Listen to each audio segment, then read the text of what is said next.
right, it's close enough. Hey, greetings, everyone. It's close to 10 o'clock here on the East Coast. My name is Chris Douglas. I want to welcome you all to our first 2022 unstated meeting of Virginia Research Lodge.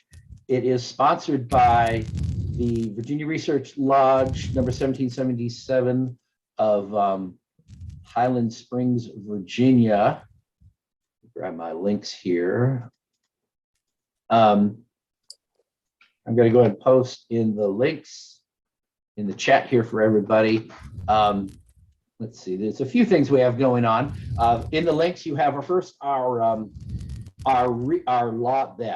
lodge Facebook group, and you're more than welcome to join if you aren't already there. That's where this meeting is hosted under. Next is a link to our lodge website, where I have been studiously uploading our research papers over the last several years. We have 70 years worth of research, and hopefully I can track down all of them. Not all of them were saved, but we do publish our papers there.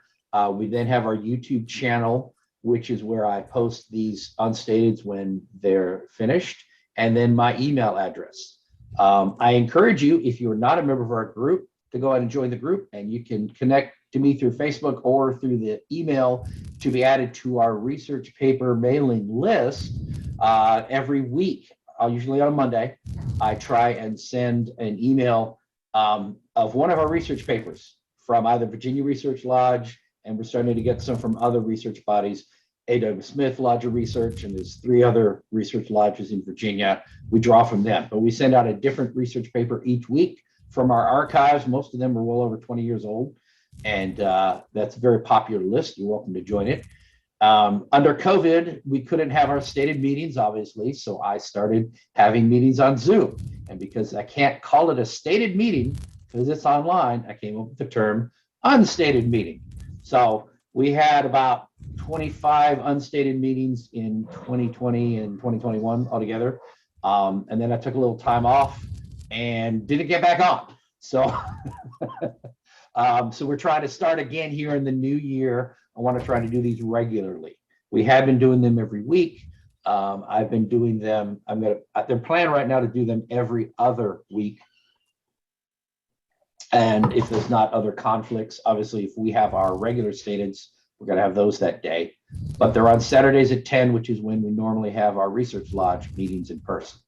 And that works well for my brothers in England and Scotland and Ireland, who are also regular attendees here, because that's early afternoon for them. So this is the best time we found to get many people. We do have a decent amount of turnout. Yeah, I'm going to go mute. Thank you. If you're not speaking, please mute. When we start the panel, if you're not on the panel, I'm going to ask you to mute. If somebody's got background noise, I'll go ahead and mute them. But I want to welcome you all here. Today's discussion, it's called Whence Came You? A panel discussion with English Masons. As I was explaining, for those of you who may join in while we were talking, there's Brother Elias. As we were talking, what we do here in these Zoom meetings is, it originally started out with the structure of a regular research lodge. Most of you should be familiar with what a research lodge is. If not, a research lodge is a regular blue lodge that does not raise Masons. You must be a member of a regular blue lodge, and then you can affiliate with a research lodge. We meet 4 times a year typically, and we just open and present a paper from one of our members or one of our guest speakers, and then we have a discussion. So what we did, we followed that format here, but I'm experimenting with other things, other ways of sharing Masonic information, and one of the ones I really like is these panel discussion. I choose a topic, and I invite a bunch of brothers to come in and be on our panel. It's very loosely structured. I'm going to add a couple of you to the panel who didn't know you're going to be on it today, so I'm going to ask for volunteers. But basically, I just ask questions to all of you, and I contrast and compare your grand jurisdiction with mine, which is Virginia, which I consider pretty typical of American, at least US-based Grand Lodges. So that's the plan for today. I'm looking at the list. I only see Brian and Neil, who were part of my Facebook group that I asked to be on the panel today. So I'm going to open it up and ask if any of you present who was a member of the Grand Lodge of England, who has been a member of a lodge under the Grand Lodge of England, or maybe you consider yourself an expert on the subject, and you're willing to answer questions, I'll go ahead and speak up now, and I'll add you to the panel. He's very, very shy, but I'd like to recommend Alistair Heaton as well for this panel. Okay, we will add him. Okay. Well, with a name like Alistair Heath. Anything for a mate. All right. Thank you. I'll get you later on that one. I'm here in York, and I'm actually out for a walk, so if I suddenly don't appear on, that's why I've got my camera on, but I might switch it on to show you. I just want to show you a bit of architecture, which you might, pardon me for gate crashing, but I just want to show you something. Okay. Yeah, okay. Just get rid of this damn background. Off. So it looks like you're dancing in front of the. Yeah, I'm trying to get the camera. Just get the camera to work. All right. Yeah. No, we don't get it. Sorry, I'm trying to get rid of the background off. Sorry, give me 30 seconds. That's all right. I was saying with a name like Alistair Heaton, he has to be British. It's like a rule. I am very British, yeah. Edit, get rid of this. None. Okay, right. I just want to show you something, and I appreciate some of our Virginia viewers will probably realize this. For us, this is part of the old I'm actually out for a walk because I live in the city of York. You see this is part of the river defences. Oh. Yeah, you think about how old this is because the sandstone of this in here rots like hell. So some of this will be replaced. But if you notice, there's an arrow slit here. So this is potentially this site has been occupied. This site where we are right now, I am right now. It's been occupied since Roman times. So it's pretty old. But if you look at the craftsmanship, it's like a cross shape, so you can shoot arrows out of it. I thought some American visitors might enjoy just seeing really something quite old. It's cool. Yeah. As the joke goes in England, Americans say house old built 1865, and people in York laugh and call that virtually new build. Yes, absolutely. So, shut up. In terms of York is also the home of York 236, which is one of the oldest was also one of the oldest lodges in the country, and it was also the home of its own Grand Lodge. I can't remember the exact date, but we had our own Grand Lodge at one stage here in York, which is obviously something which is not hugely well known. But again, that's died a death after when UGLE appeared, formed back in the thing. But yes, and right, and I'll shut up and just need to kill this. Yeah. I just mute it. Please continue. I'm doing normal. I'll shut up. No, that's all right. I appreciate that. So any of our other brothers here present who are able to join our panel, we only had, I had like 15, 20 who were invited, and I only had 2 who show up so far. So that's the nature of things. So anybody else care to chime in on the panel if they feel they can speak about English lodges or if they belong to English lodge? Brian, we need another volunteer. Right. Anybody else on the list? Actually, at the moment, I'm trying to get some members from our group come and join us. If you want to waffle on for a little bit, I mean, talk knowledgeably. I am happy to vamp. Absolutely. Let's see. One thing that's interesting about English masonry compared to American masonry is how long it takes to do like a first degree. We can usually rattle one off about 2 hours, usually, give or take, here in certainly my own province. And ditto, I've seen some amount of time done in Scotland. I've noticed, I've spoken to American masons, said it takes them, hours and hours and hours. I'm thinking, we can rattle it off in a couple of hours and be upstairs in the bar by the time they're finished. And things like other cultural differences, like in England, we'll have a festive board after the meeting. Well, now, hold on. Slow your roll. Alistair, hold on. I have questions I'm going to ask you. We have a format here. I don't want you to go ahead and give spoilers here. Don't worry. I will call on you and ask you to elaborate on a specific thing, if you don't mind. Yeah. All right. So, as I mentioned, we're short on panel members. So we're going to try and recruit a few off the street. Brian's working on that. As I mentioned, we have we've got 20 participants, pretty good.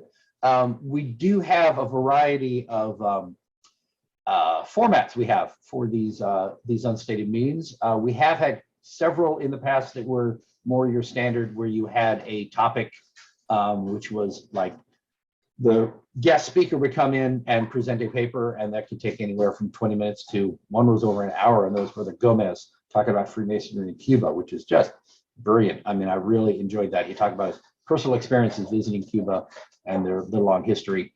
And then you have questions from the member, from everybody attending. You can ask questions of our guest presenter, and a lot of fun back and forth. These panel meetings are great. We had a terrific one on traditional Masonry, which is where we had what we call observant Masonry or traditional observance Masonry, and what some of my European brothers say, well, that's Masonry, but but apparently try to get back to what we used to have in Masonry in the past. We've kind of become more of a social club. So we had quite a few people who were members of observant lodges here in the States. And again, we had a good variety, which worked out well. We had ones who had taken their Blue Lodge and turned it from a regular Blue Lodge into an observant lodge by changing one thing at a time. And there was pushback, naturally. And then there were some that had started an observant lodge from scratch, and everybody was a member. There wasn't much pushback because everybody who was there wanted to be part of such an experience, but it was a matter of adding certain things to the Masonic experience to make it better, such as having incense, having music, making sure people knew their parts and didn't talk during degrees, which seems to be kind of a given, but apparently they had to enforce that, to having a room of contemplation before the degree. But then they went so far as having officers had to wear tuxedos or white tie and tails at their meetings, charging $300 dues a year.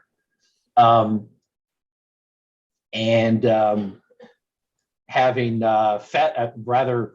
what you've heard festive board mentioned here, but having a rather expansive dinner either before or after the meeting, and charging a bit for it. And a lot of these things I'm thinking, well, I want to do that in my lodge. So it was fun. If you want to go to the YouTube channel, you can find the traditional observance talk and kind of get a feel for it. If you're wondering what's this traditional observance thing you're talking about, but they explain how they managed to bring that about in their lodge and how well it worked. I definitely want to find the opportunity to go visit one of these observant lodges and see how they are. I think a lot of us who are in Masonry joined expecting a certain experience. We wanted a certain thing out of Masonry, and we really weren't getting it. We aren't getting it. It's become more of a social club. It's more just sort of a hanging out and, spending time with your brothers, and that's all good in and of itself, but we wanted more from it. We wanted to be more uplifting experience. So I really enjoyed having that panel discussion because it taught me more about how they do these things. And that's what I want to do, is bring these different aspects of Masonry to people who are interested in learning about them, how things are done differently, what we can do differently. So, and again, I'm gonna ask all of our people attending here, is anyone else here willing to appear on our panel? Since we only have 3 we can ask at the moment. Anybody who's active in English Masonry? I'll do it. Who's that? I will do. Who? Yeah, I'll do it. It's Alistair. You got no choice, mate. You're on. Where I got you on the list? Sorry. Besides Okay. Brian and Neil and Alistair, anyone else here willing to be on our we've panel? got UGLE, who's UGLE, but he's actually in Kenya. Sorry, Nigeria. Okay. So that Oh, might be- okay. That's under the Grand Lodge of England? Yeah. Okay. And Kuwait Yes. as well as, Okay. again, under United Grand Lodge of England, but again in Nigeria. That's what I was looking for. All right. Brother Uchenna, we appreciate you volunteering, Our friend. being voluntold. All right. Well, we've got 21 people. I guess we can go and start. And Brian, did you put out the word to anybody else, or? I have. Okay. Well, if they join, Just to we'll interrogate them. Just to say, can I butt in about 5 minutes? Can I butt in, because I want to show the brothers something which Okay, they may go right not ahead. actually see very often, which is going to be when I get there. It's the operatives' yard at York Minster here in England. Okay. So people that I'll shut up. I'll butt in about 2 minutes when I get there. Sorry, I'm walking through the streets of All right. York. Okay, well, I'm going to go ahead and start then. I've given the introductions. Everybody knows why we're here. Welcome, everyone. I tried to make a point of welcoming all of you as you dribble in. I'm sorry if you came in a group and I didn't get a chance to invite to thank you all individually, but thank you here. 21 thank yous. There we go. Okay, everybody's covered. Good to have you all here, brothers. Some of you are regular attendees. It's good to have you back. As I mentioned before, we kind of took a break from these. Unfortunately, this has kind of been a one-man operation. That I've been doing this on behalf of my research lodge, but I'm primarily the one doing it. So if I'm not available, we don't meet for this. So it's kind of a lot on me. So if I have something else that comes up, we don't get to meet that week. So I'm trying to get more of my research brothers involved and have them help carry the load. So it's not a single point of failure, as we call it in the IT world. So I'm going to go and start. Today's panel discussion is Whence Came You? A panel discussion with English Masons. Of course, we all are familiar with the phrase Whence Came You from the ritual, but I thought it was appropriate. I wanted to come up with a clever title rather than just say, hey, we're going to talk to a bunch of English guys, because that's not as fancy a title. In Virginia, which is my main source of familiarity with what Masonry is, we were founded out of lodges that were chartered from the Grand Lodge of England, the Grand Lodge of Ireland, the Grand Lodge of Scotland, and even the Grand Lodge of France. Although the French one is kind of a longer story. They weren't part of the original 9 that formed our Grand Lodge, but they did come on board later. But they did exist here. Before Virginia had its own Grand Lodge, we had lodges chartered here from 4 other jurisdictions, and England was the primary one. So that's where we came up with the clever title, Whence Came You? So I'm going to start with, we have our lovely panel. And just one moment, please. Brian, please entertain the group. I will be right back. Right, fine. Thank you very much. I'll just do a quick song and dance or something then. So I guess as I've been dropped in a deep end and told to swim, my name is Brian. I'm with St. Martin's Lodge 510 in Liskeard, Cornwall. Unlike America, we don't actually have York and Scottish rites. We just have Lodge. There is nothing else. Obviously, we have side degrees and so on. You may remember Alistair was talking about the first earlier on and the festive board. That is probably one of the most, if I'm honest, one of the reasons why I go to the lodge is the festive board afterwards. It's a great time to have a chat with your mates and do all sorts of wonderful things.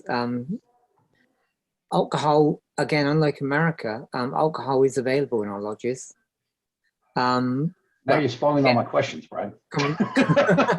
Common sense. We normally just have 1, maybe 2 drinks because all of us have got to drive. Christopher. Yes. Sorry.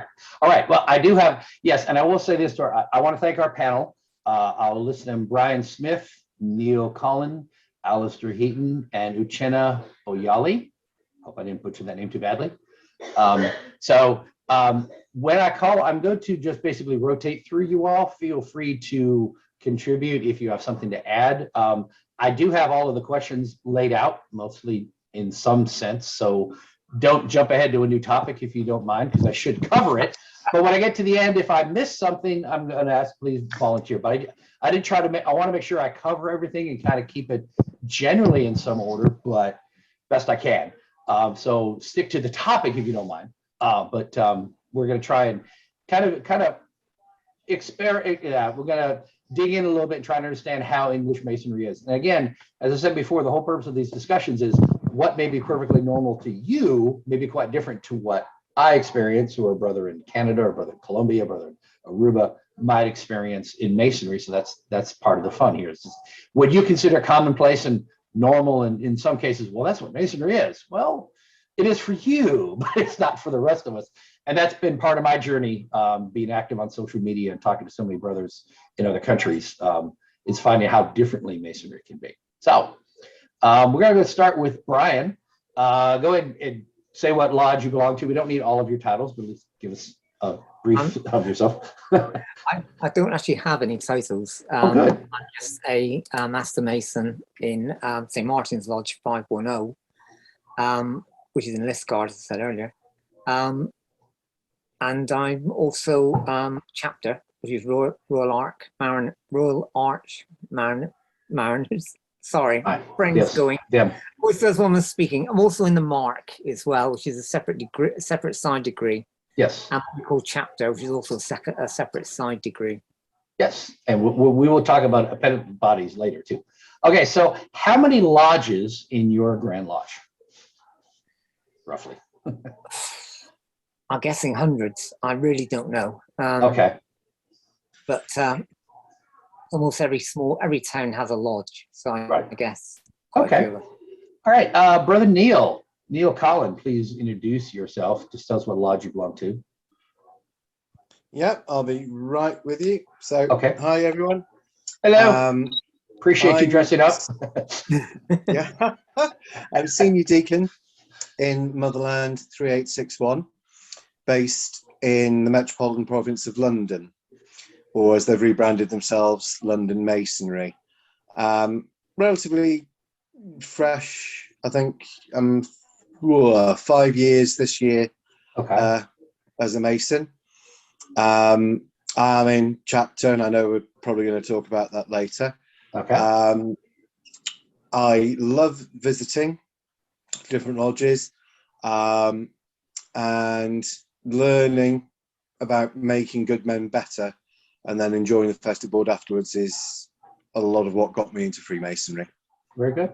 And okay, so, well, and I'm going to ask you a hard question. How is the Grand Master selected? Because I know it's different from us. Brian, I think, if I remember, it's at a meeting of Grand Lodge, isn't it? Annually. Well, the Grand Master is actually Duke of Kent at the moment, so he's been there since. That's what I was saying. Okay. It doesn't necessarily have to be a member of royalty, but it usually is. Right. As I was given to understand it, it is the senior person in the royal family who is a Mason. So if Prince Charles was a Mason, he would be your Grand Master. But since he's not, it goes down the line to the first one who is. And it has been a king, but it's not always a king. As far as I'm aware, actually, it could very well be dodgy for the next one when Duke of Kent pops his clogs. Because as far as I'm aware, there isn't any other Masons in the royal family at the moment. Oh, it is interesting. Okay. And so how long does he serve? I assume to be until death or until he resigns from the office, or? Basically to death. Okay. Or if he resigns. I mean, he has got the option to bail out, but royalty don't do that. And I do want to give a quick shout out to Brother Wes Latchford, who just joined us. He actually is, well, he's almost a member of my research lodge. He's getting ready to join this year. So good to have you with us, Wes.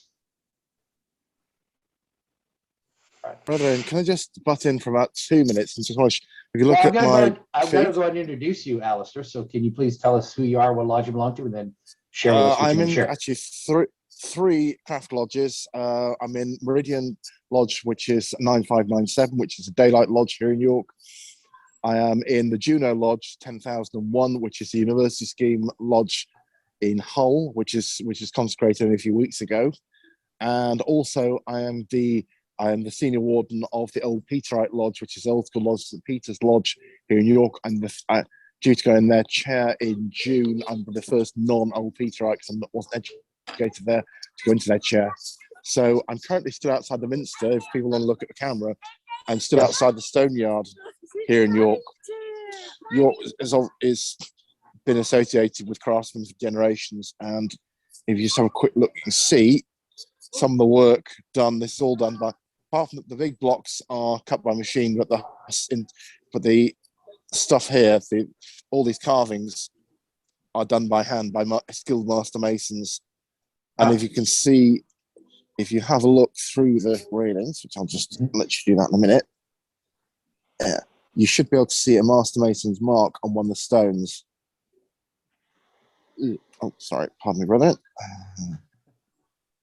You can see, if you look at, let's find one here. Here we are. Just give me a moment. you look on the stone there, you can see a Master Mason's mark on the side. Oh, very cool. This. I thought you might enjoy this rather old culture.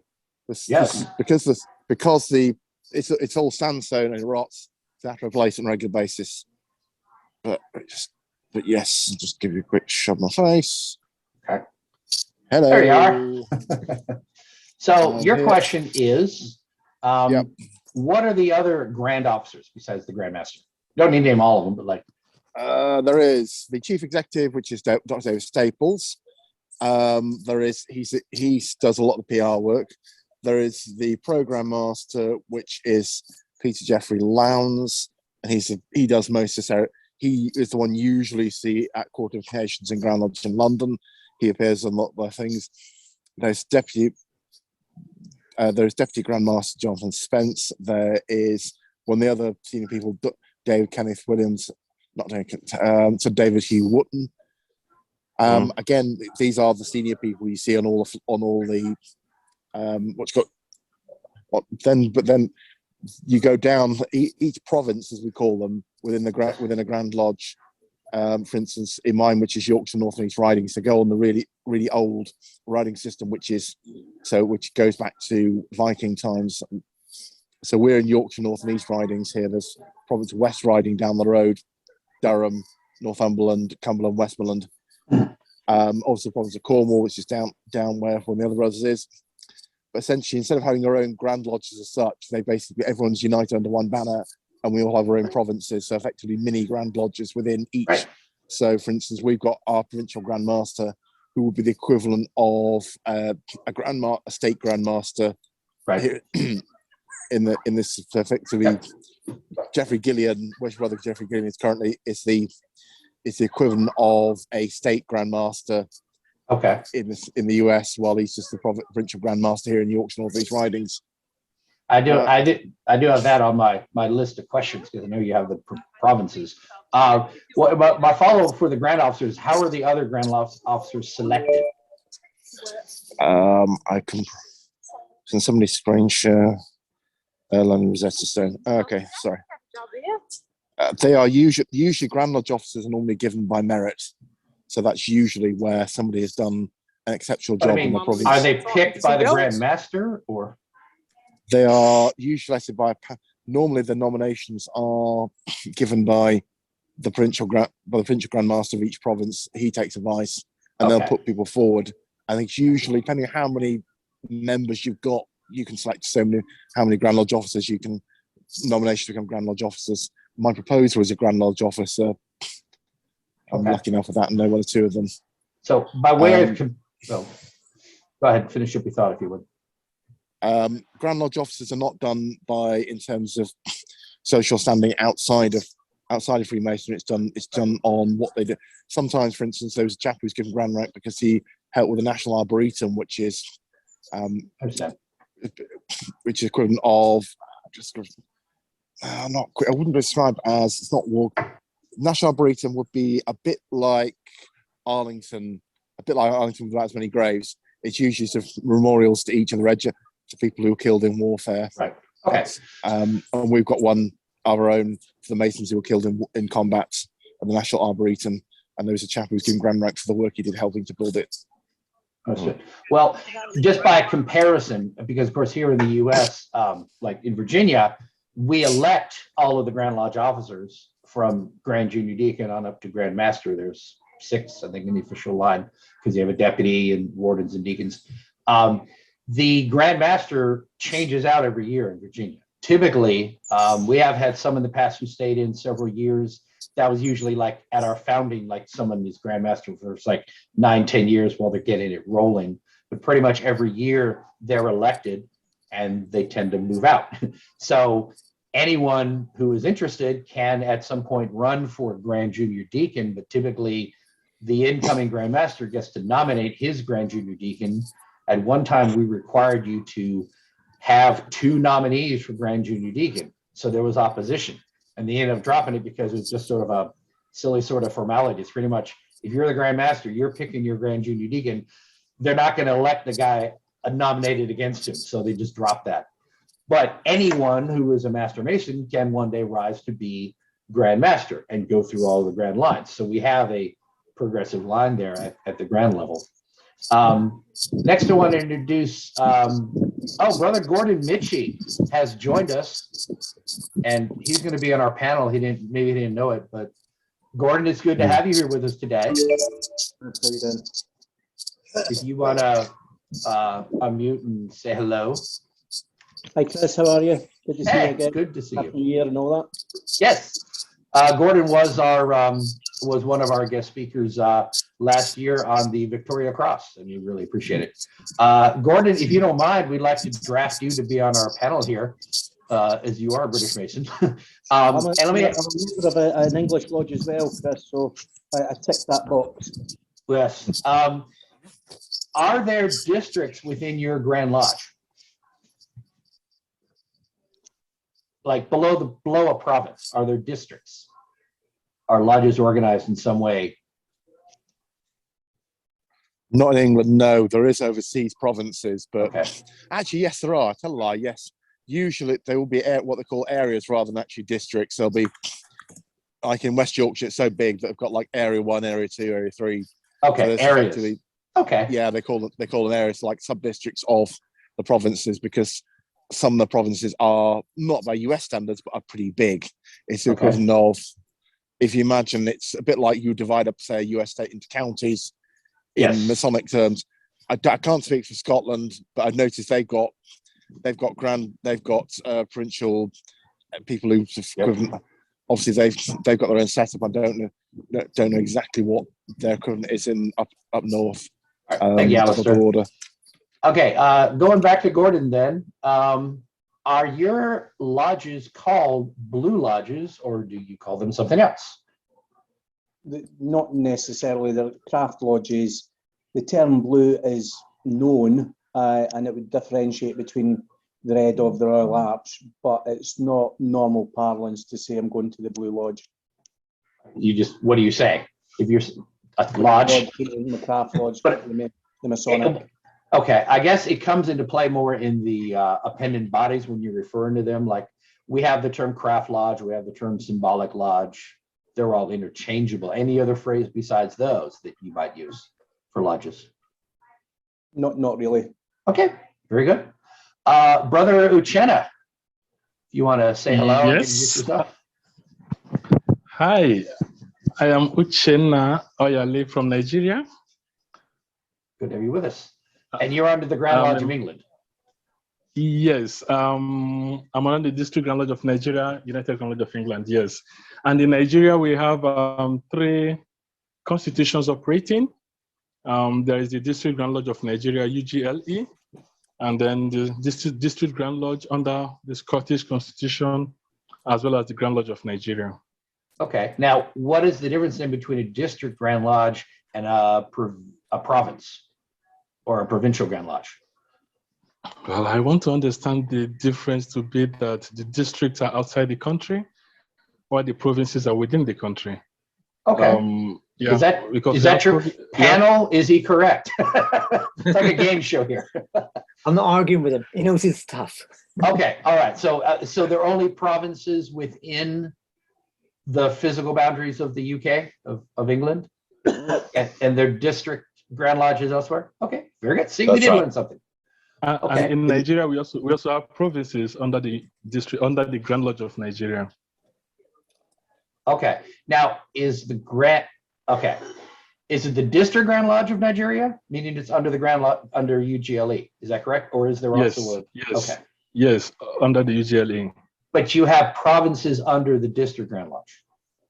We have provinces under the Grand Lodge of Nigeria. Okay.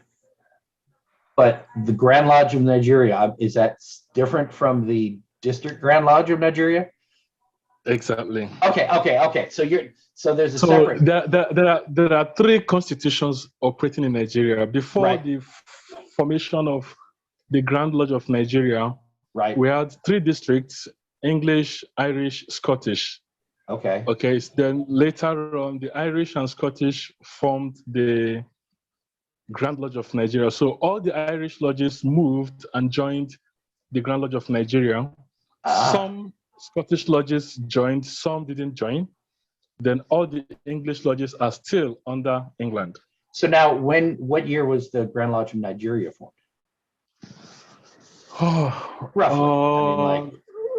That should be around 2005 or thereabouts. Okay, very I'm not recent. so sure. I'm not so sure. Yeah. You're not that recent. different from Virginia. As I said earlier, Virginia was founded by lodges from England, Ireland, and Scotland, but they broke off and formed a Grand Lodge. And once they did, all the lodges in Virginia had to join the Grand Lodge of Virginia, whereas you still have English lodges, even though there is a Grand Lodge in that country now. Exactly. Interesting. We still have English lodges. We still have Scottish lodges. Mm-hmm. We And no Scottish, longer yes. have Irish lodges. Yeah. Very interesting. Okay, so is there a push to make them join, or you're just going to try and coexist? I mean, what's the feel there? Is there resentment, or is it like, come on, join us? I mean, or is it sort of like you accept it for what it is? Well, I'm still asking questions Okay. to understand why there's some areas, issues that were not unanimously agreed upon, and then for those reasons, some lodges were reluctant to move. Right. Okay. Very Yeah. interesting. Well, see, we've already But learned something. I don't have my details yet. Right. Okay, I appreciate it. Okay, going back to Brian. Are those still true? Okay, most should be familiar with we had the split between the ancients and the moderns. Short story, and y'all can correct me when I'm trying to summarize for time. The people who started the Grand Lodge of England, the first public Grand Lodge, were called moderns by the ancients, other lodges that didn't want to participate, and then the ancients formed their own Grand Lodge later. So technically, the ancient Grand Lodge was younger than the modern Grand Lodge, but the ancients thought the moderns were doing things wrong. Eventually, that schism was healed, and you became the United Grand Lodge of England in the 1870s, whatever it was. So there was a split for a time. There were two Grand Lodges in England. You came together. There are lodges here in America that were both ancient and modern. I think we have more ancients than moderns here. Is there still traces of that ancient versus modern schism among British lodges, or that just pretty much ancient history now? I think it's pretty much ancient history. There may be some differences in ritual because, for instance, some lodges possibly still use Lewis. Right. But basically, it's done and dusted. Okay. All right. I thought of that question this morning when I was getting my questions. Yeah, I thought I'd bring it up. Say that York 236, which is the oldest lodge in York, their ritual is different from everyone else's here in York. Yes. Most of the stuff we do is emulation up here. So right. it doesn't we're gonna say hold York. on. You're jumping ahead, Alistair. I'm gonna get to ritual. I will, I promise. No, I'm just, in terms of ancients and moderns, because they are that old. It is in the ritual. Okay. Yeah, their stuff is. In terms of blue lodges, we wouldn't refer. That's not a term we'd use. It's usually craft chapter. You normally just say if you have a craft lodge, it's craft chapter. You have chapter, Knights Templar. You normally specify which order it is, and that way people don't get confused. Otherwise, just confused the hell out of everyone. So Alistair, how is the worshipful master selected in your lodges? Usually, normally it's whoever's basically the senior warden. You've got if you're not recycling. If you're recycling, then you would basically look. It would basically you would ask around who wants to do it. Normally as well, it would be sort of if somebody it depends on what happens. If somebody can't do it because of job or whatever.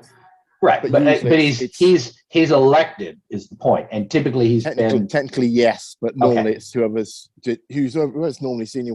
Okay. Senior, if it's not been through the chair yet, whoever's a senior warden goes next, and then it just goes by. It almost like click. Right. Neil, Christopher, sorry, I just wanted to add on to that point. So, yes, absolutely right. Normally, it is a progression, like a 7-step progression. Okay. To the chair of King Solomon. However, anybody who served at least 1 year as a warden Mhm. in either your lodge or any lodge Right. that is recognised, so long as that brother's a member of your lodge, could be elected. Uh-huh.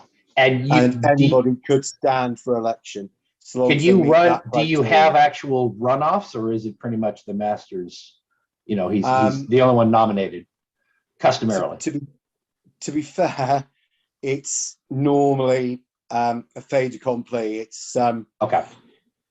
we sort of like have things called what's the word I'm looking for? Separate meetings where you like govern the lodge. So that type of things Committee quasi meetings. discussed there, and then it's rubber stamped as that's what's going to happen. Okay, understood. Yes. Well, that's not too different from us then. Okay, and can the worship master serve more than one term? Can he stay in office another year? So they can. It's not normal. Okay. Due to COVID, of course, some lodges have had to have Well, I don't. maybe a master in place. for COVID 2 or changed 3. everything. I don't care about COVID. So- COVID was the so exception. It's until normally your master's in position until the regular period of election and a successor is elected in his Okay. stead. So not really that different However, from us then. Oh, go ahead. Sorry. I think if they're going to be 2 years or more, they need to get a dispensation, I think, don't they? So, yeah, normally after 2 years, they normally have to do so. Okay. Normally have to ask after, you always have to be after two years. I mean, I've seen a lot of masters who will serve 2 years and then they're fine. But with COVID, for instance, they've had people who did sometimes nearly 3 years because of way lodges. Right. You know, somebody Well, who's put I in. appreciate COVID made kind of changing the rules. That's why I didn't want to focus on it, because it's outside the norm. Okay, Gordon, how many officers in a Blue Lodge? Elected and appointed. And are they elected, appointed, or what? You've got both active and what we term sleeping offices. In a Scottish lodge, you can have up to about 24 different offices. Or No, we're focused specifically on Grand Lodge England now. We did Scotland. And under UGLE, it's similar, sort of from master through wardens, through deacons, inner guard, stewards, etc. So I think it was about 16 to 18. Wow. You can have multiple stewards. And how many? But there is a progressive line, as someone else mentioned. Like what's the first elected? Generally, office? you would go in from inner guard through deacons, through wardens to the chair. Got it. Yeah. Okay, so very similar. Well, now I heard from a brother in one of these meetings that the master gets to pick everybody, including the secretary. The master, when he's elected, says, "Here's all of the officers." And I was like, that doesn't make sense. I mean, is that typical? Is it some lodges maybe are different? I mean, he basically was saying, in effect, the master comes in and says, "Here's everybody. Here's your secretary, here's your treasurer," and he just appoints all of them. And no one else was elected. There's nominations and elections to those offices. The master's got a big voice, obviously, because he's the chairman, but it's not up to the master to pick out who his office bearers are. Okay, well, good, because that's what I... That's happening in England, though. Go ahead, Alistair. In England, you might technically select, but you'd normally get advice as to who does what, when, and how. Secretary usually serves out 5 years, sometimes more. Certainly, I'm saying just purely from England, not Scotland, because obviously I'm not a Scottish Mason. Big caveat there. Usually, the master will pick his team for the year, and he'll ask them. But however, it's normally progression-wise. It's whoever's next on the list, unless of course they can't do it. Yeah. Like with us, the title has to be elected, and the treasurer has to be elected, and scrutineers have to be elected as well. He can't appoint them, and he has to elect. There has to be an election for a title, though usually that can be. But the most important thing in terms. Sorry. Yeah, I would say by comparison, we're very similar in Virginia in that the master gets to nominate all of his offices, but pretty much it's, the guy who was behind him in line, the junior warden is his nominee for senior warden. Unless there's a reason a brother is dropping out, which unfortunately happens all too often. Pretty much if you go in line as say junior deacon, you're going to be senior deacon. The next master is going to make you junior warden. The next master is going to make you senior warden. You know, you're going to be nominated by the guy ahead of you. It's so it's not like he comes in and says, here's 5 new guys. That typically doesn't happen. Technically, he makes the nominations, but everybody's in agreement that that's the progressive line and it advances. So it's not like a shock, I would say. If that sounds very similar to what you're doing, it's like he nominates, but we already know who the people are going to be. It's not a shock, typically. Yeah. So just as an observation, so that is quite the norm, but a lot of lodges that I visit and my own mother lodge are now reviewing that gilded path of succession as Rite by years served to meritorious. So you need to make sure you're committed, interested, learning the ritual, supporting the lodge to then be awarded or presented with an opportunity to serve in an office. Right. Very good. I'm sorry. I saw Uchenna had his hand up.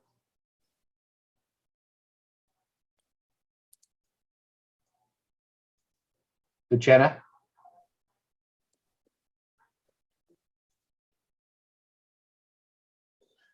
You want to make a comment? Okay. Well, when you're ready, Uchenna, there you are. You had a comment? I'm here. Can you hear me? Yes, I hear you fine. Oh, I had to lower my hand because the point I wanted to make was the same thing you summarized. So okay. All right. There's no need to repeating it. Yeah. Okay, so it's similar. All right. I don't want to spend. I do have a lot of questions, and I don't want to spend like 20 minutes on each one, or when I gave it to them all. But I think we all kind of get the gist, so I don't want to belabor each one point too long.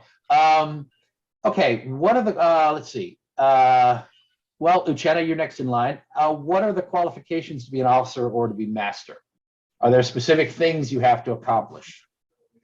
Like someone already mentioned, to be master, you have to have served as a warden. Is there any other qualification that everyone has to fill, like a warden certificate, like a ritual proficiency or something like that for any of the chairs? Well, the basic qualification is to have served as a warden, right? At least for 1 year within the lodge. Not a brother said you could have served as a warden in some other lodge. No, for us, you have to serve as a warden in the lodge. And I think that's the basic qualification. But then other things that are considered, like your level of commitment, your proficiency with the rituals, and your commitment to the lodge. Right. Okay. Not okay. I will say by contrast to Virginia, because I didn't want to interject, because again, we're trying to contrast, but I'm trying to keep my answers short just to balance it out. You must have the past master's degree, and that's going to be my next question to Brian here. You must have received the past master's degree before you can be installed as junior warden. So you have to have it then you get to be senior warden and master. You have to complete a warden certificate, which is a proficiency in opening and closing and conferring all 3 degrees in order to be elected master. But that's good for 3 years. So typically when you're junior warden is when you get your warden certificate. And some people run it up to the end. It's getting towards the end of the year and our senior warden hasn't gotten his certificate yet. So we're pushing him hard to get it. But those are the 2 main requirements for us. Brian, do you have a past master's degree? I'm sorry. Go ahead, another requirement I just remembered is that yes. Because many brothers tend to be reluctant to join the Royal Arch. So there is this, I don't know whether it is written, but there's this practice here in the District College of Nigeria, UGLE, that for you to be installed a master, a worshipful master, you need to have joined to join the Royal Arch. You need now. Interesting. Yeah. Okay. Yeah, it's now necessary to join, a prerequisite to join the Royal Arch before becoming a master.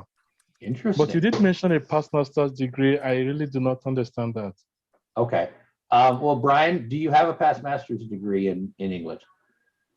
I've heard conflicting stories. I've never heard of one. Really? Okay. Let me put it this way. Is there a ceremony that the incoming master receives that only other worshipful masters or past masters are allowed to be present at before he's Yes, there is. installed? Yes, there is. And what is that called? Or can you tell me? Or would you have to kill me? I'm afraid I've never actually been there. I can't really answer that. Oh, well, I'm sorry. I asked the one guy who's not a past master. I'm sorry. Yeah, it's No, called the I'm inner Anybody else on our workings. panel? Alistair. Sorry. Yeah, it's called. Sorry, I got back on my flat. It's called the inner workings. It's where you have to be when you go into the third degree. You kick out all the master masons, and therefore the only people left in the lodge are the past master people who are past masters, Right. and the incoming master. Then they open a board of installed masters, no, lodge of installed masters, confer that degree on you, then shut it down into the third degree, job done. So effectively, in terms of proficiency, the in a lodge which meets often, during a lodge of instruction, they will do the incoming master will do opening and shutting in all 3 degrees, so it gets comfortable. In other lodges who don't meet very often, that can be a bit of a problem. So but again, what is that depends on which called lodge. then? The inner workings? Yeah, the inner workings. I think Okay. it's a lodge of installed masters they form Right. when they kick out the master masons, And and they that do is- what's called the inner workings. And that's at that's when, right before he's installed. Yes, that's when he's installed in the chair of King Solomon. And so that's, let's say you were master of a lodge. So the first time you would get this degree. If you were then master again in that or another lodge, because you received the degree, they don't have to confer it again. No, they would do what's called a proclamation, where they would still open the lodge of installed masters. I don't know what exactly, because I'm not in the chair yet. They will do a shortened version of that. Interesting. Every installation then. Yep. Because by comparison, in England, I don't know about Scotland, but well, now this is, I won't speak to Scotland. and this is why I've been trying to get this answer, because I was always told the past master's degree came to us from England, and I do believe it's this degree you're speaking of, but I don't want to get too much into the weeds. But in Virginia, as I said, you have to have the past master's degree to be elected junior warden. No, in Virginia, God, no, not here. In Virginia, Sorry, it's a bit. the Rude.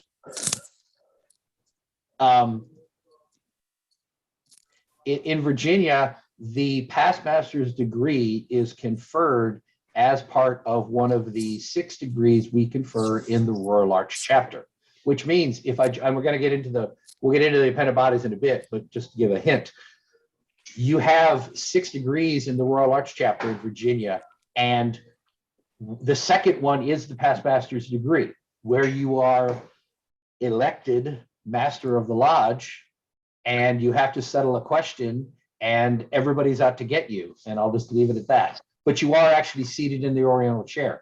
If you join the Royal Arch, you will get the past master's degree as part of joining the Royal Arch.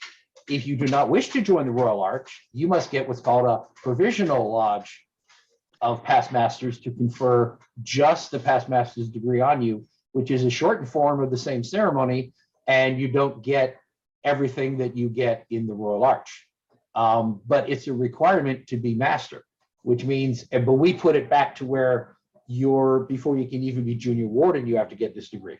So basically every year when I was coming along, all of the senior deacons in the Norfolk area, members of the chapter would approach every senior deacon towards the end of the year and says, hey, you're going to be junior warden next year, right? You got to join the Royal Arch chapter because you got a degree you got to get. And they say, well, okay. And we'd get them all to join the chapter. Well, the Grand Lodge got tired of this. It's like, no, officially we own the past master's degree. We allow you to confer it. Every Royal Arch will participate and assist the district deputy in conferring the provisional past master's degree on any Mason who's eligible for it. You will no longer be allowed to tell them you have to join the chapter just to get the degree. So membership in our Royal Arch chapter has dropped off a bit after that. We were getting free members every year by strong arming people.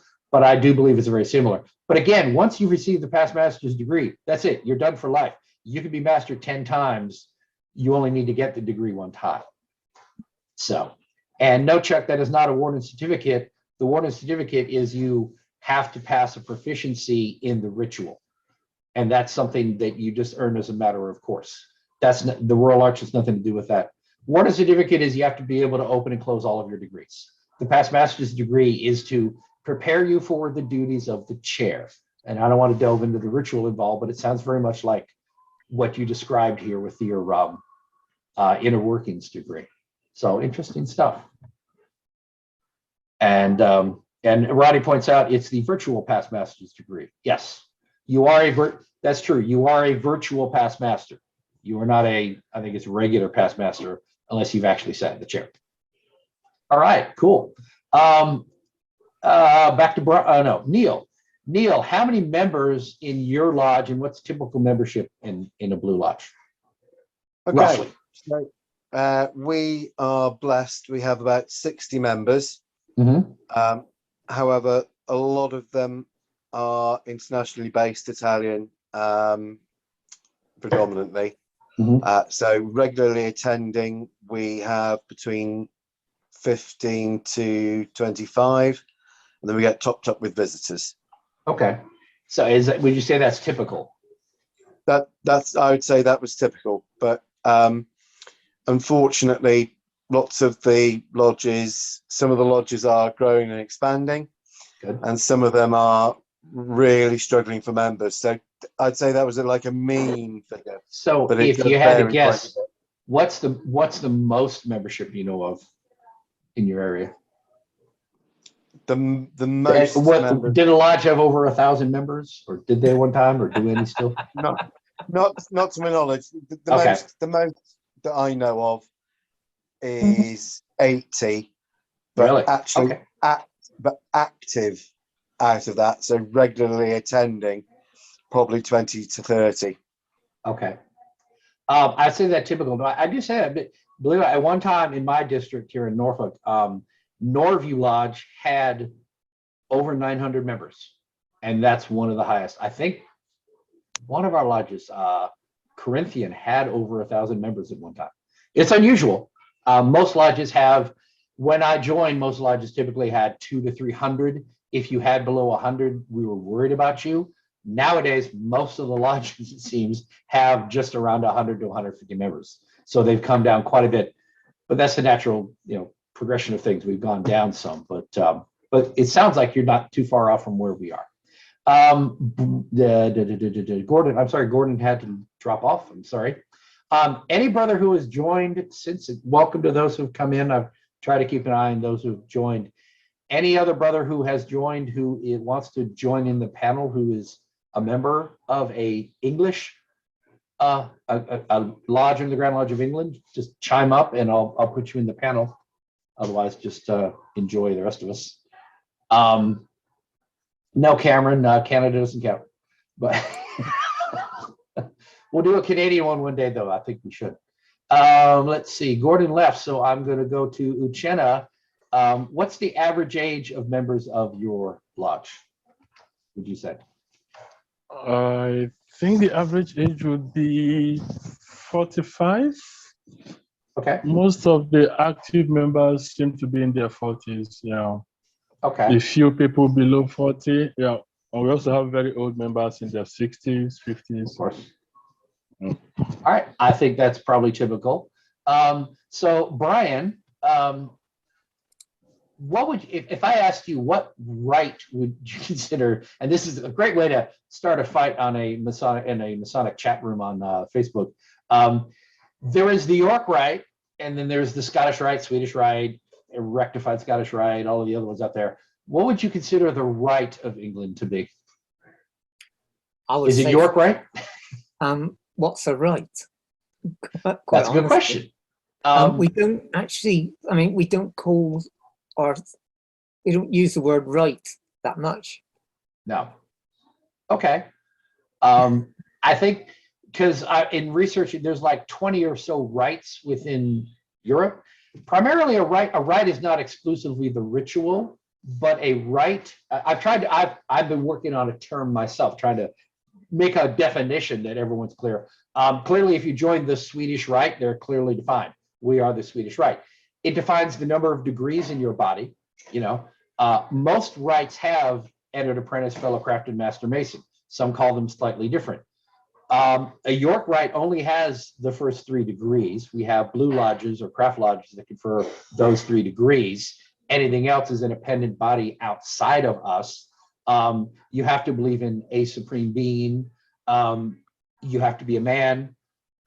You have to, certain age is kind of given everywhere. And pretty much it's the ritual that's conferred in England, most of the US and all that would be, that's all collectively York Rite. I like to say we're kind of York Rite by default because we don't stand up and say we are the York Rite. But if you look at every Grand Lodge in their charter, in their Ahaman Razan or somewhere, they talk about ancient York Rite and ancient York Masonry. So that is the term we use, but I always look at it as we're kind of like, by default, we're York Rite unless we say we're something else. But that's kind of my definition. Bert, you had a question? If you wanted. Yes, I think there's a little bit of confusion in here. What you're discussing is like you alluded to before, were basic rituals and derivation of rituals. Mm-hmm. Now, if you look in the lodges in England, you have different workings in there that trace their history back. So, the rites as we have it is basically an American concept. That's the way we view the rest of the world in Masonry. And it's not necessarily the way the rest of the world views themselves. Well, but I would say, and I think it's more than just ritual. Like I said, there's at least 20. I think every rite but the York Rite clearly defines what they are. It's almost like we're by default. I like to say we're by default York Rite because the Swedish Rite says we're Swedish Rite. There are 7 or 10. There are like 10 degrees in the Swedish Rite. It's clearly defined what they are. We don't actually say we're right because we are it. Well, that's what I'm saying. We are mother, if you like. Exactly. And ourselves. But father, let's be Masons here.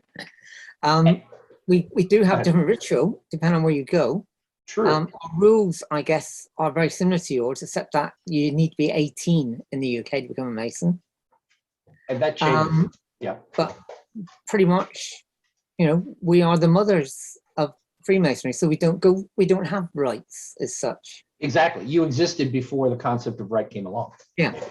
Well, like to compare, now this is where I think most of us here are aware of this, but the Scottish Rite, which was invented later using the Ecosse degrees and all that, includes the first 3 degrees. And originally there were like 10 degrees in the Ecosse degrees, and they got fleshed out to 33, and they started the Scottish Rite in the US, but very quickly they agreed, in order to be recognized as non-clandestine, that in the United States at least, the Scottish Rite is an appendant body. You have to go join a Blue Lodge, get your first 3 degrees, and then you can petition the Scottish Rite and get the 4th through 32nd degrees. And in the US, that's fairly quickly. It can be a weekend. In other countries, you could get up through the 14th or the 18th and have to wait years to get the rest of them. But the point is, it's an appendant body. You can be in the Scottish Rite, but you must be in the Blue Lodge. In many countries around the world, you can join the Scottish Rite as an entered apprentice and get all your degrees in the same body. And that Supreme Council is your Grand Lodge. There is no Blue Lodge separate and apart. So over here, I guess it'd be very similar. I mean, you do 1, 2, 3, and then it's appendant bodies. The nearest thing, if you wanted to call it sort of a Scottish Rite, would be Rose Croix, but we don't actually call it Scottish Rite.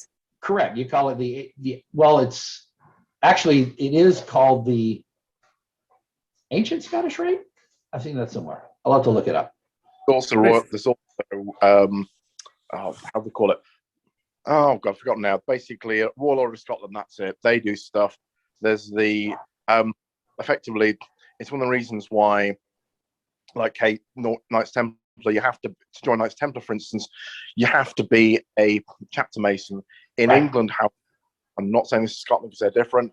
In England, you have to be a Master Mason, Blue Lodge, to join Royal Arch chapter.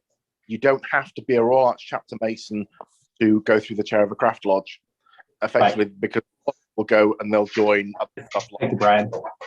other stuff. Basically, I think Probably not. was that what Boris was asking? He wants to see that. All right. Thank you. I agree. And it, again, well, I mean, I kind of danced around. I did have the question about the different appendant bodies, and here we are. So we can go and talk about them now. To be clear, England and the U.S. Grand Lodges, I'll speak collectively because I think pretty much all of the U.S. Grand Lodges are very similar to Virginia. There may be subtle differences, but I can say the York Rite and the Scottish Rite are the two main appendant bodies to an American Mason. I joined the Blue Lodge, and then I can join the York Rite by joining the Royal Arch chapter. And in every state from Virginia and West Virginia, the council, and then join the commandery. In Virginia, and I don't want to get too far down the rabbit hole, but in Virginia, the council degrees are lumped in with the chapter. So I just have to join the chapter and then the commandery. But we call that York Rite. Technically, we're York Rite Masons because it's a continuation of the degrees we received in the Blue Lodge. You get the true word. You only get the password. You get the true word in the Royal Arch and so on. But they're appendant bodies. There is no chapter and commandery anywhere in the world that confers the Blue Lodge the first 3 degrees. But the Scottish Rite actually can confer those first 3 degrees in a country where the Supreme Council is considered a rite. But in America, the Scottish Rite is an appendant body, if that makes sense. Boris, do you still have a question, or do you just have your hand up? Oh, I'll say again. Boris, you had your hand up? Okay. Sorry, it was regarding this screen you are sharing. Basically, it explains everything regarding United Grand Lodge of England approach to appended / right. Yes, yes. And I do want to, since we are talking about it, like I said, now I just want to point out the differences here, if I could. If I'm looking here, yeah, you see you have, Brian, the ancient and accepted rite, but you also call that the Rose Croix, do you not? Yeah, that's right. Okay. So if you're looking from the bottom, you have we're all in the Blue Lodge here, the Craft Lodge, and the first, going from bottom up. Yep. The Order of Mark Master Masons, and this is worth it talking in itself, I think. That's the Mark Mason and the Mark Master degrees. So you can join that. Separate and apart from that, you can join the Order of the Holy Royal Arch. That's right. Yeah. And receive just the Royal Arch degree. Yeah. Yeah. If you belong to both the Holy Royal Arch and the Order of Mark Master Masons, you can join the Order of Royal and Select Masters, which is what we call the cryptic or council degrees here in the US. And then there is the Order of Knights Templar and the Knights of Malta. I forget what the other one is, but you have to be in the Royal Arch to join those. But you have other ones too. Now to compare that to Virginia, and typical for, well, for American, other than Virginia, Grand Lodges, you would join the Royal Arch and you would get the Mark Master degree, the Past Master's degree, and the most, you can leave that up, right? All right, okay. And the Most Excellent Master degree and the Royal Arch. Then you can go join a council and get the Select Master, the Royal Master, and the Super Excellent Master. Then you can join the Commandery and get the Order of Knights Templar, the Knights of Malta, and I can't think of the third order. Sorry. I'm in the Commandery. I can't think of what, anyone want to chime in, whatever the third one is. The Knight Templar, the Knights Red Cross. Order Red Cross, yes. Is that the Red Cross? Not the Red Cross of Constantine. No, it's not the same. And Right. some of the other jurisdictions with Knight Templar do not contain the Red Cross. Oh, That's interesting. why other jurisdictions cannot. we don't, they can't meet in our meetings because they don't have the Red Cross. Right. Yeah. And okay. There's a lot of stuff going on in the commandery that's really interesting this past year, and maybe I'll have a meeting just on that because there's a lot going on there, crazy stuff.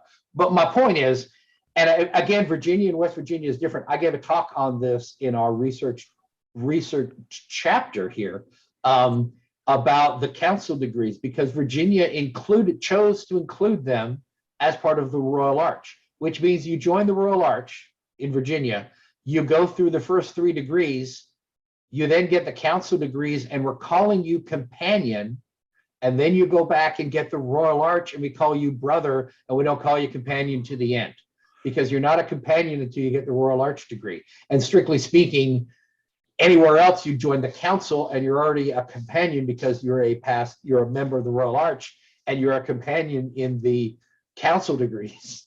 But in Virginia, you're not. It's in the middle, which is very weird.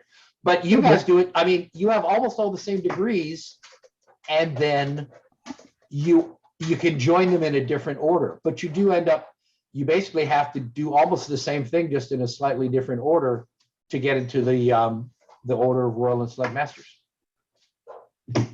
Interesting. It also means it's more bite sized. Like, for instance, normally, if let's say you've done your first 3 craft degrees in the craft, we encourage people to give them at least a year before they join chapter or on the other side order. Then once they've done that, they'll then start moving up. Like, for instance, I waited over a year from becoming a Master Mason before joining the Royal Arch, but then I'd already got myself lined up to join Knights Templar. That's why I'm currently a member of H&T Ball 101, which is the Knights Templar Preceptory here in York. With, I think it's got the best number, that's not matter. But we've essentially, it's progression. You can go as quick or as slow as you want. We do encourage people to give themselves some time. And also, because obviously we might get somebody, say, join at 18, and then they might join chapter, but then they might not join anything else for quite a few years down the line, or they might come away from it later on. It's one of those things, people can take a break as careers and things. By the way, I think. go ahead. Sorry, I think the strict rule now for joining Royal Arch is you've got to be a Master Mason 4 weeks and above, isn't it? I think. Yeah, a minimum of 4 weeks, yes. Yeah. I think there's no hard rule in Virginia, but it is encouraged. I mean, most responsible lodges won't let a man go and join any of the appended bodies until they've been at least a year, because it's not fair to him. If you don't know anything about the Blue Lodge, it's not really fair to him to go and join something that's totally above and beyond. That's also going to demand a great deal of his time. You show up in any appendant bodies anywhere, and you have a pulse, you're going in line. It's just kind of a given. And a young Mason deserves to know the Blue Lodge better before he goes on to any of the appendant bodies. Okay, thanks, Brian. Okay. All right, so very good. So yeah, okay, so let me see. Who was next? Neil, it's your turn. How many different rituals are practiced? We gotta talk about rituals. How many different rituals are practiced? I mean, every lodge pretty much have their own, or is it? So, from my experience, the majority of lodges that I've taken party with are emulation ritual. However, I've also seen West End workings, Bristol workings, tilers, carvers, and there are some others as well. Excellent. I think the main one is emulation. Then I think it goes to tilers, and then, as we talked about earlier, some of the older lodges and even provincial lodges have their own workings. Okay. There is no, okay, so officially the Grand Lodge doesn't have any sort of enforcement of a consistency in ritual across the Grand Lodge. No. Not okay. That I'm aware of. But so within a given area, then, I mean, we did, I think you did mention, maybe y'all did, about having, I think we mentioned you have to be proficient to be the master. So is it basically is there someone that makes sure that the master is conferring the right ritual for that lodge or that district or however it's decided? Yeah, I mean, absolutely. So, okay. for example, within Motherland, the DC and the General Purpose Committee, that's the people I was trying to name before, I've sort of like said, right, you've got to meet your basics, which are warden for at least 12 months. And the DC, you'll be going to your LOIs. They'll be watching you doing your ritual. And if you're not proficient in opening and closing in all 3 degrees, then you might not necessarily follow that flow into the chair. So it's monitored on a local level. Right. During meetings, when we have our visiting officers and things come in, they write a report on what they've seen and observed. So if you're a warden or senior deacon, junior deacon, steward even, if you're not doing what you're supposed to be doing well, you're not punished for it, but it does get fed back, and then you're given that feedback to learn and grow. Also, as well, normally within a craft meeting, the immediate past master will be sat next to the master with a ritual book in hand, and if he needs a prompt, he'll get a prompt from the immediate past master. Right. Usually, normally, the normal ritual book handout is normally emulation. However, up here in York, we've got what York 236 do. We've also got, if you go over to Hull on the East Coast, you get Humber Ritual down in West Riding, down in West Yorkshire, where I was born. We've got Old Yorkshire Ritual. So, and each area has its own indigenous ritual, which is a play on, as well as using emulation, but it's normally a slight. Then, for instance, with a new lodge which is formed, usually you'll get members who know different types of ritual. They might agree not to use one, but they'll throw whatever ritual they know into the pot. So you might, I've seen it where somebody said something in Humber Ritual, and then they got answered. The next thing was done in emulation. I've seen it in Royal Arts chapter where you get a new one, and literally just people know what they come up with and just throw it in. So it can get a bit interesting. Bert, you had a question or a comment? Not a question, but a comment. They brought up a couple good points in the last 2 speakers. There are a couple of offices that we're not familiar with here in the United States that are part of the lodges in England. One of them being the immediate past master, who sits in the east next to the master's chair.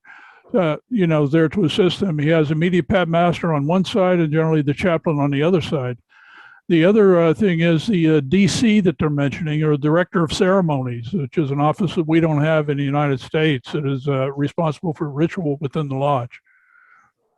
Good point. Thanks for bringing up. Yeah, I forgot. I should have had that in my questions. I remember someone telling me about being an immediate past master.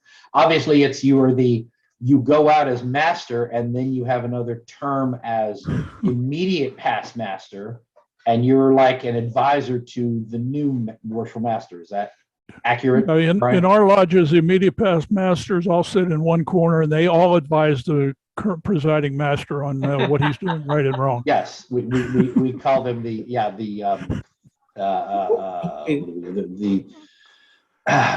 amen corner is one word for it. What yes, we do with our immediate past masters is once they've been master, become immediate past master, then they get shoved out of the room to become Tyler. So they're way out. Yes. Not necessarily. In terms of that, can vary from area to area. In terms of Tyler, in places like London, they have paid Tylers. They also have up here. You'll get. Sometimes it will be a member of the lodge. It could be a past master. It could be a master mason who is the Tyler. In my case, I'm the guest Tyler of my mother lodge, who I left a few years ago. I was the guest Tyler for Old Peterite Lodge. So as long as they're a master mason, they can do the job as Tyler, and they're paid We do tend to throw our past master out the door and make him Tyler. That's customary in my lodge. Brother McAndrews did point out, and yes, just to clarify, in Virginia, for example, we have a lodge instructor of work who is very similar to the direct ceremonies. His job is to coach everyone in the ritual, not just the master, but everyone to be basically the ritual coach. And then we have district instructors of work to make sure the districts are efficient. So in Virginia, there is a determined effort that we do keep the ritual consistent across the board. So Virginia ritual should be the same everywhere in the state, because we have a Grand Lodge committee on work. We have district instructors of work in every district. A district here is like 6 to 10 lodges, like the city of Norfolk. I don't know if you know my area at all, but the city of Norfolk now has 9 blue lodges, which is kind of high. Virginia Beach has 6, Chesapeake has 6, Portsmouth and Suffolk together have 6. So basically every city, every region is grouped into a district, and then you elect a district deputy. How big is Norfolk as a city? I mean, just to give us an idea. I think if I don't know how many square miles it is, but I think hundreds of thousands of people in each city. I think if all of Hampton Roads, where I live, which is Norfolk, Virginia Beach, Suffolk, Chesapeake, Portsmouth, Hampton, and Newport News, if all of them together became a city, we would be the largest city in Virginia, and there'd be like 2 or 3 million people.